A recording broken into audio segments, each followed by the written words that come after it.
Hello दोस्तों, नमस्ते, जय माता दी। मैं अपने चैनल स्टोनमादी लोकगीत नेहादी लोकगीत दोनों पे आप लोग का स्वागत करती हूँ। एक छोटा सा देवी गीत, बहुत प्यारा देवी गीत है, आप लोग सुनिएगा और फुल वॉच करिएगा। कमेंट बॉक्स में जरूर बताइएगा कि हमारा गीत आप सबको कैसा लगा।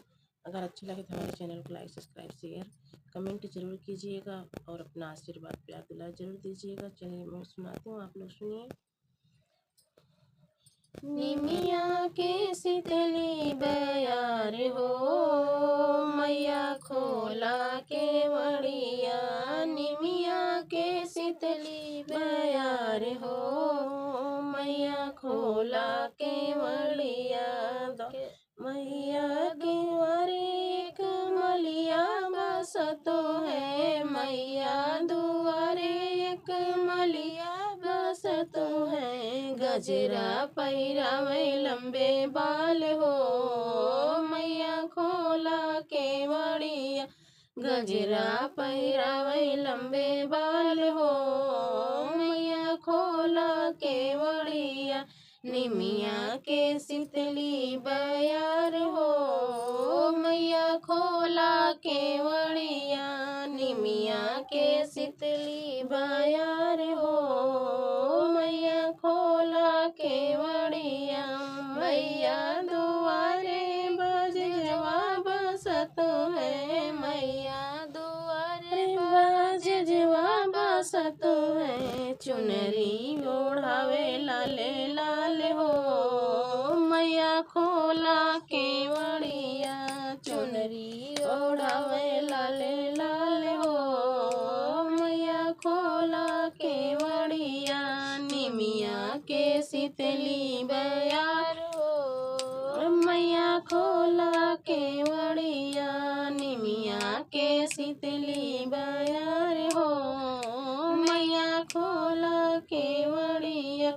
मैया दुआरे एक सुनरा बसतो है, मैया दुआरे एक सुनरा बसतो है। नथुनी गले हार हो, मैया खोला के वड़िया।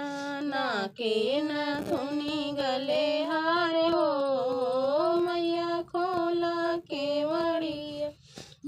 निमिया के शीतली बयार हो, मैया खोला के वड़िया। निमिया के शीतली बयार हो, मैया खोला के वड़िया। मैया दुआरे के कहरा बसतो है, मैया दुआरे के कहरा बसतो है। कलसा भरावै दिन रात हो, मैया खोला के वड़िया।